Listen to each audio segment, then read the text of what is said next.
Hello all, Mayur here. हम लोग का जैसा टॉपिक चैप्टर चल रहा है स्ट्रक्चर ऑफ एटम्स, जिसमें हम लोगों ने सब बेसिक जो टॉपिक्स हैं हम लोग ने कंप्लीट किया, जैसे जे थॉमसन का एटॉमिक मॉडल, रुथरफर्ड का एटॉमिक मॉडल, नील बोहर का एटॉमिक मॉडल।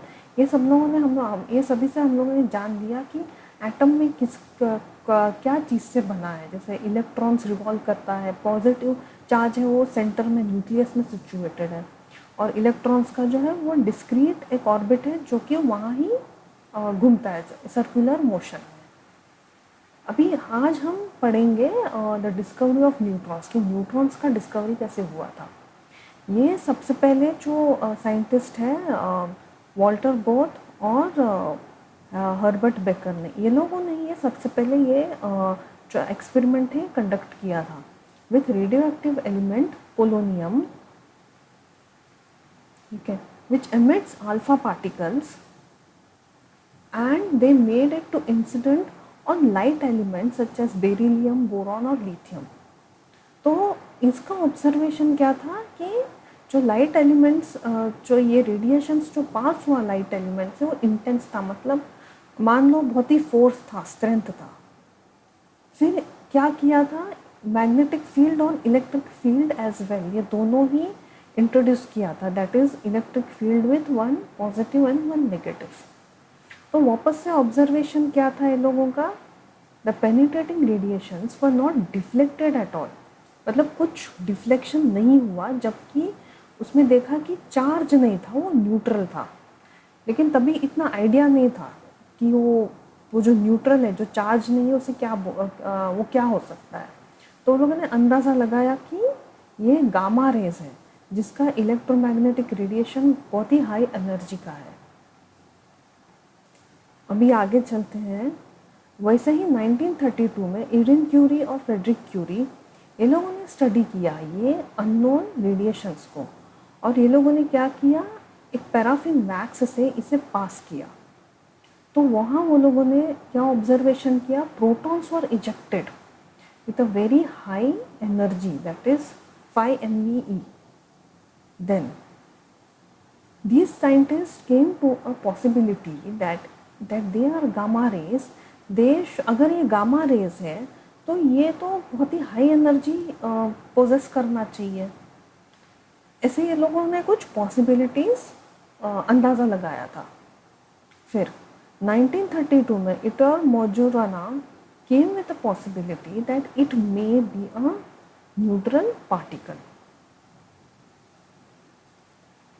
फिर एट लास्ट जेम्स, जो 1932 है, इन 1932 जेम्स चैडविक और नॉर्मन फेदर, उनके साथ ये एक असिस्टेंट थे। ये दोनों साइंटिस्ट ने मिलके बहुत ज़्यादा एक्सपेरिमेंट्स इसी रिलेटेड ये लोगों ने परफॉर्म किया था। तो वो लोगों ने क्या देखा, they found that the range of protons and about the impact of this unknown radiation, मतलब जिसे ये लोग प्रोटॉन समझ रहे थे, और उसका जो इम्पैक्ट है जो कि वो unknown radiations and made this radiations, इन लोगों ने क्या किया, इस रेडिएशन को इंसिडेंट किया बहुत सारे गैसेस में, और कुछ वो लोगों ने अपने हिसाब से कुछ कैलकुलेशंस किए। तो लोगों ने कंक्लूजन एट लास्ट क्या आया कि वो जो है वो गामा रेज नहीं है, जबकि वो अनचार्ज पार्टिकल्स और सेम मास एज प्रोटॉन। तो यहाँ पे नाम दिया था न्यूट्रॉन। तो यहाँ पे भी कुछ साइंटिस्ट का कॉन्ट्रीब्यूशंस रहा है इन डिस्कवरी ऑफ न्यूट्रॉन्स। पहले तो क्या था, रेडियो एक्टिव एलिमेंट पोलोनियम से ये लोगों ने अंदाज़ा लगाया, तो पता चला कि जो रेडिएशन से वो न्यूट्रल थे, नो चार्ज। लेकिन तभी ये लोगों ने अंदाज़ा लगाया कि शायद गामा रेज है। फिर 1932 में इरिन क्यूरी और Frederic Curie studied this unknown radiations and made it pass through a paraffin wax. तो प्रोटॉन्स वर रिजेक्टेड, जो कि बहुत ही हाई एनर्जी का था। फिर ये लोगों ने, सब साइंटिस्ट ने यहाँ पे सब अंदाज़ा लगाया कि जब वो गामा रेज है तो थोड़ा उसका फोर्स तो एनर्जी हाई होना चाहिए। फिर ये जो साइंटिस्ट है 1932 में एटोर मेजोराना, इन्होंने पॉसिबिलिटी बताया कि ये शायद न्यूट्रल पार्टिकल भी हो सकता है, और एट लास्ट ईयर 1932 में कंक्लूड हुआ कि जो रेडिएशंस, अननोन रेडिएशंस जो था वो कुछ नहीं, वही न्यूट्रॉन्स था, जिसका वो अनचार्ज पार्टिकल है and it has a same mass as proton. तो अभी ये तो था डिस्कवरी ऑफ न्यूट्रॉन। अभी आगे चलते हैं आज इलेक्ट्रॉनिक कॉन्फ़िगरेशन। अभी इसमें कुछ 3 सब टॉपिक्स है, तो आज हम लोग जो है हम लोग एक टॉपिक हम क्लियर कर लेंगे आज। अभी देखते हैं, अभी हम लोगों ने जैसे मैटर के बारे में पढ़ा, तो मोस्टली जो सारे मैटर्स हैं हमारे आजू बाजू में, मोस्टली सारे एलिमेंट्स हैं। जैसे कि एग्जांपल्स हैं यहाँ पे सोडियम, मैग्नीशियम, अल्मुनियम, आयरन। अभी हम लोगों ने एटम के बारे में पढ़ा क्या कि सब में प्रोटॉन्स हैं, न्यूट्रॉन्स हैं और इलेक्ट्रॉन्स हैं। तो इनके सभी के प्रॉपर्टीज चेंज है। इनका melting point, boiling point, conductivity सब चेंज है, मतलब अलग अलग है, अलग अलग है। वो क्यों होता है? जब सभी में प्रोटॉन्स हैं, न्यूट्रॉन्स है, इलेक्ट्रॉन्स है, तो इनका प्रॉपर्टीज में डिफरेंस क्यों है? Why are the properties different? Because the charge in the nucleus is due to the protons. Nucleus में जो चार्ज किसका है? प्रोटॉन्स का है। न्यूट्रॉन का तो कोई चार्ज नहीं है। तो charge in the nucleus is due to the protons, that is the number of properties are different in each element. इसके कारण जो प्रॉपर्टीज है वो हर एलिमेंट में डिफरेंट है। And also there is a change in the nuclear charge. There comes a difference in the energy of the orbit. इसका orbit में भी जो इलेक्ट्रॉन कॉन्फ़िगरेशन का जो ऑर्बिट है, इधर भी चेंज होगा because of the nuclear charge. अभी हम लोग ये बेसिक चीज़ क्या पढ़ रहे हैं?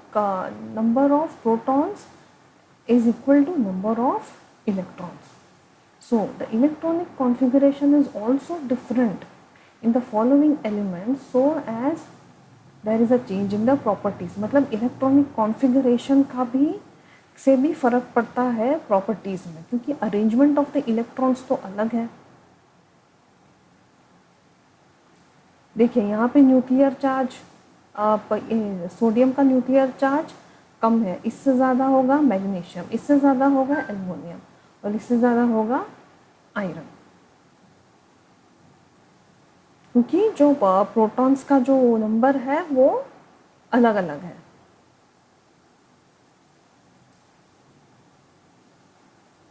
अभी इसके लिए जो इलेक्ट्रॉनिक कॉन्फ़िगरेशन हम पढ़ेंगे, इसका एक 3 रूल्स है।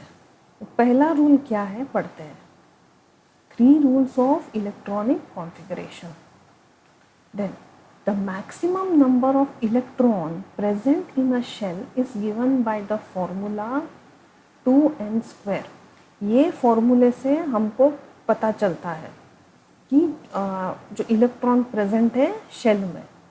Therefore, अभी हम यहाँ पे देखिए, यहाँ पे एक जस्ट फॉर द अंडरस्टैंडिंग यहाँ पे ड्रॉ किया है, ये एक एटम है, न्यूक्लियस, ये है first orbit, n is equals to 1, n is equal to 2 and n is equal to 3। अभी फर्स्ट ऑर्बिट में कितने इलेक्ट्रॉन्स प्रेजेंट होंगे हम कैसे करेंगे? देखिए n is equal to 1, n का वैल्यू क्या है 1, तो आंसर आया क्या 2। तो पहले ऑर्बिट में रूल के हिसाब से क्या होगा? ओनली 2 इलेक्ट्रॉन्स, ठीक है। फिर सेकेंड ऑर्बिट में n इज इक्वल्स टू 2, तो इसको सब्सटीट्यूट किया तो आंसर आया 8। तो सेकेंड ऑर्बिट में 8 से कम या 8 से ज़्यादा नहीं होगा। फर्स्ट ऑर्बिट में भी 2 से कम या 2 से ज़्यादा नहीं। Then third orbit, value n is equals to 3, therefore n into 3 raise to 2 18। वैसे ही फोर्थ ऑर्बिट में। अभी जो सेकेंड रूल है, the maximum rule of electron that can be accommodate in the outer most orbit is 8। मतलब जैसे जैसे outer most orbit में जो हम इलेक्ट्रॉन्स देखेंगे तो वो आउटर मोस्ट यूजली 8 ही होगा। अभी थर्ड, ये थर्ड है, electrons are not accommodated in a given shell unless the inner shells are filled. मतलब ये एक तरह का स्टेप वाइज जाएगा, स्टेप वाइज मीन्स हमेशा पहले अंदर के शेल से गिनेंगे।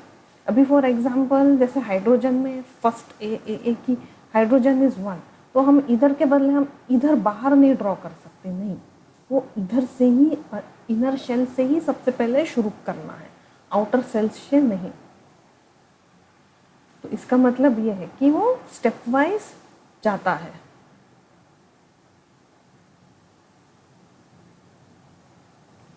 और एक और रीज़न मतलब जैसे कि हम लोग अभी जैसे हम लोग ने हाइड्रोजन स्पेक्ट्रम पढ़ा था, तो हाइड्रोजन स्पेक्ट्रम में क्या पढ़ा था नील बोहर में, कि जो हाइड्रोजन एटम है वो एनर्जी एब्जॉर्ब करेगा, एनर्जी एब्जॉर्ब करके फर्स्ट ऑर्बिट से तभी ही वो सेकंड या थर्ड ऑर्बिट में जाएगा।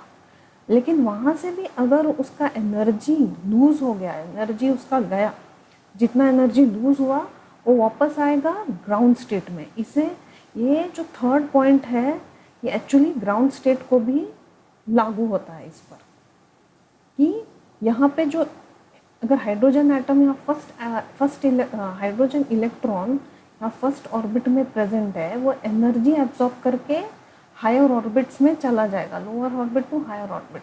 फिर वहाँ से जब उसका एनर्जी लूज होगा वो धीरे धीरे वापस वो फर्स्ट ऑर्बिट में आएगा, तो इसे कहते हैं ground state. This third point is actually relate होता है ग्राउंड स्टेट को। तो अभी हम कुछ दो एग्जाम्पल देखेंगे, जैसे कि अभी मैग्नीशियम है। अभी मैग्नीशियम का जो इलेक्ट्रॉनिक कॉन्फ़िगरेशन हम एक बार ड्रॉ करते हैं, इसका एटॉमिक नंबर क्या है इज़ 12। तो अभी इलेक्ट्रॉनिक कॉन्फ़िगरेशन यहाँ पे इलेक्ट्रॉन्स कैसे डिस्ट्रीब्यूटेड है, जैसे कि रूल के हिसाब से पहले ऑर्बिट में कितना है 2, तो यहाँ हम ड्रॉ करेंगे।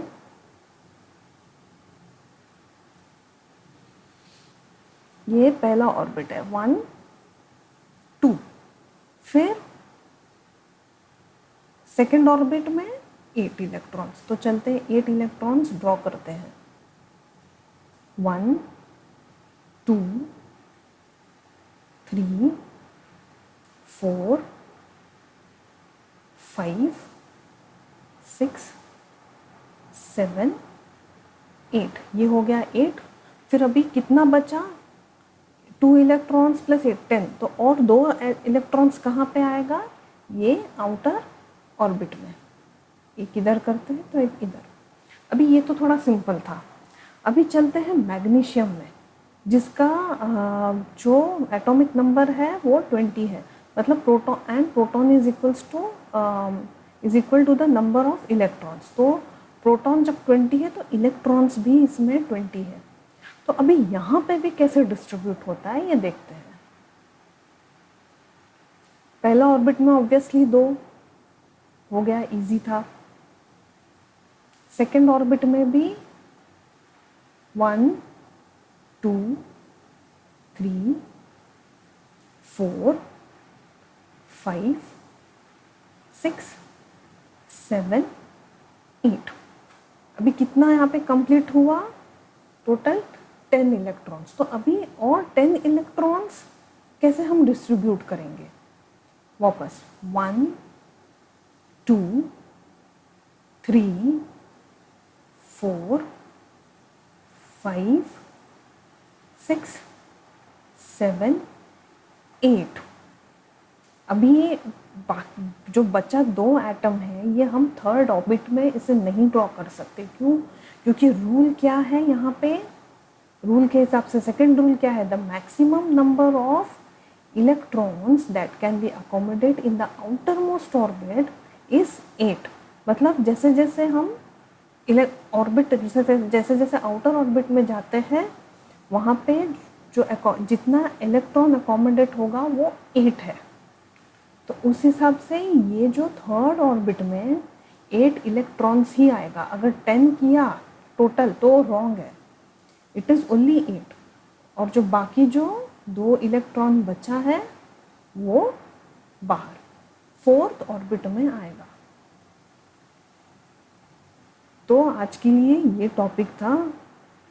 एक टॉपिक था डिस्कवरी ऑफ न्यूट्रॉन्स और दूसरा हम लोगों ने एक टॉपिक कंप्लीट किया आज इलेक्ट्रॉनिक कॉन्फ़िगरेशन का। इसमें 3 टॉपिक्स हैं जिसमें आज हम लोगों ने एक कंप्लीट किया। तो ये रहा डिस्कवरी